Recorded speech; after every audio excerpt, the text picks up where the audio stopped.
Assalamualaikum warahmatullahi wabarakatuh. Saya Tasya Rahma dari kelas 5A Perbankan Syariah Fakultas Agama Islam. Di sini saya ingin menjelaskan tentang konsep dasar uang.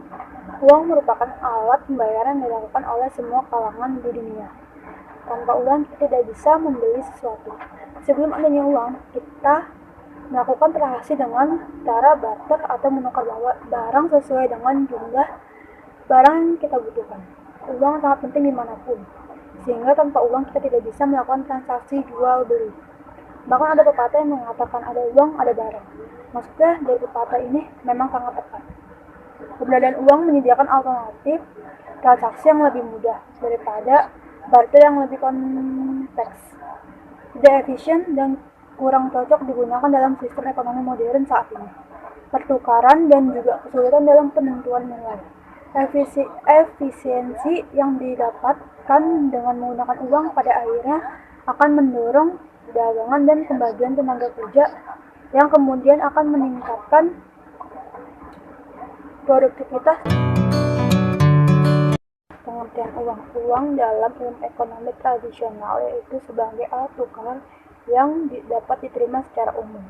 Alat tukar itu berupa benda apa saja yang diterima oleh setiap orang di masyarakat dalam proses pertukaran barang dan jasa. Sedangkan uang dalam ilmu ekonomi modern didefinisikan beberapa ahli sebagai berikut. 1. Piaget dalam buku The Value of Money yang dimaksud yang uang adalah alat tukar. 2. Robertson dalam bukunya Money, dia mengatakan bahwa uang adalah sesuatu yang bisa diterima dalam pembayaran untuk mendapatkan barang-barang. Terus 3. Thomas dalam bukunya All Modern Banking menjelaskan uang adalah sesuatu yang tersedia dan secara umum diterima sebagai alat pembayaran bagi pembeli barang-barang dan jasa-jasa serta kekayaan berharga lainnya serta untuk pembayaran utang. Uang dalam perekonomian. Pertama, arti penting uang dalam produksi. Produsen memproduksi dan menjual barang dan jasa sehingga menerima keuntungan dalam bentuk uang pada investasi kapital. 2. Arti penting uang dalam pertukaran dan konsumsi. Uang diterima umum dan digunakan secara luas dalam pertukaran merangsang aliran barang-barang dari produsen ke konsumen. 3. Arti penting uang pada masyarakat. Umumnya masyarakat menggunakan uang untuk membeli barang-barang dan jasa-jasa di mana ini menjamin kesediaan masyarakat dalam menukarkan uangnya dengan barang-barang dan jasa-jasa. Sejarah perkembangan uang. Tahap sebelum barter. Pada tahap ini, masyarakat belum mengenal pertukaran karena setiap orang berusaha memenuhi kebutuhannya dengan usaha sendiri. Apa yang diperoleh inilah yang dimanfaatkan untuk memenuhi kebutuhannya. Tahap barter. Tahap selanjutnya menghadapkan manusia pada kenyataan bahwa apa yang diproduksi sendiri tidak cukup untuk memenuhi kebutuhannya. Untuk memperoleh barang-barang yang tidak dapat dihasilkan sendiri, mereka mencari dari orang yang mau menukarkan barang yang dimilikinya dengan barang lain yang dibutuhkannya. Akibatnya barter yaitu barang ditukar dengan barang. Namun akhirnya dirasakan kesulitan-kesulitan dengan sistem ini. Di antara kesulitan untuk menemukan orang yang mempunyai barang yang diinginkan dan juga mau menukarkan barang yang dimiliki. Kesulitan untuk memperoleh barang yang dipertukarkan satu sama lainnya dengan nilai pertukaran yang seimbang atau hampir sama nilainya. Untuk mengatasi mulai timbul pikiran-pikiran untuk menggunakan benda-benda tertentu untuk digunakan sebagai alat tukar. Tahap uang barang.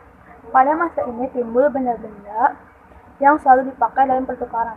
Kesulitan yang dialami oleh manusia dalam barter adalah kesulitan mempertemukan orang-orang yang saling membutuhkan dalam waktu bersamaan. Kesulitan itu mendorong manusia untuk menciptakan kemudahan dalam hal pertukaran dengan menetapkan benda-benda tertentu sebagai alat tukar. Benda-benda yang ditetapkan sebagai alat tukar adalah benda-benda yang diterima oleh umum atau benda-benda yang memiliki nilai tinggi atau benda-benda yang merupakan kebutuhan primer sehari-hari. Misalnya, garam oleh orang Romawi digunakan sebagai alat tukar maupun sebagai alat pembayaran upah. Pengaruh orang Romawi tersebut masih terlihat sampai sekarang. Orang Inggris menyebutnya upah sebagai salary, yang berasal dari bahasa Latin salarium, yang berarti garam. Orang Romawi membayar upah dengan salarium atau garam. Meskipun alat tukar sudah ada, kesulitan pertukaran tetap ada di antaranya. Yang pertama, nilai tukar dipertukarkan belum mempunyai pecahan. Yang kedua, banyak jenis uang barang yang beredar dan hanya berlaku di masing-masing daerah. Yang ketiga, sulit untuk menyimpan dan mengangkutan. Yang keempat, mudah hancur atau tidak tahan lama. Tahap uang logam.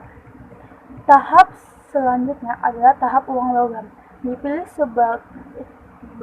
sebagai bahan uang karena 1. Digemari umum, 2. Tahan lama dan tidak mudah rusak, 3. Memiliki nilai tinggi, 4. Mudah dipindah-pindahkan, 5. Mudah dipecah-pecahkan dengan tidak mengurangi nilainya. Bahkan yang memiliki syarat-syarat tersebut adalah emas dan perak. Uang yang terbuat dari emas dan perak disebut uang logam. Uang logam dari perak juga disebut sebagai uang penuh. Artinya, nilai intrinsik sama dengan nilai nominalnya. Pada saat itu, setiap orang menerpa uang, melebur dan memakainya, dan setiap orang mempunyai hak tidak terbatas dalam menyimpan uang logam. Sejalan dengan perekonomian, maka perkembangan tukar-menukar yang harus dilayani dengan uang logam juga berkembang. Sedangkan jumlah logam multi terbatas, penggunaan uang logam juga sulit dilakukan untuk transaksi dalam jumlah besar, sehingga menciptakan uang kertas. Tahap uang kertas. Uang kertas. Mula-mula uang kertas beredar merupakan bukti-bukti kepemilikan emas dan perak sebagai alat pertama untuk melakukan transaksi. Dengan kata lain, uang kertas yang beredar pada saat itu merupakan uang yang dijamin 100% dengan emas atau perak yang disimpan di periode emas atau perak, dan sewaktu-waktu dapat dilakukan penuh dengan jaminan. Fungsi uang. Fungsi asli sebagai alat tukar, sebagai satuan hitung, sebagai penyimpan nilai. Fungsi turunan sebagai alat pembayaran untuk penentuan harga, sebagai alat pembayaran hutang, sebagai alat penimbun kekayaan, sebagai alat pemindahan kekayaan, sebagai alat untuk meningkatkan status sosial. Fungsi turunan sebagai alat pembayaran untuk menentukan harga, sebagai alat pembayaran hutang, sebagai penimbun kekayaan, sebagai alat pemindahan kekayaan, sebagai alat untuk meningkatkan status sosial.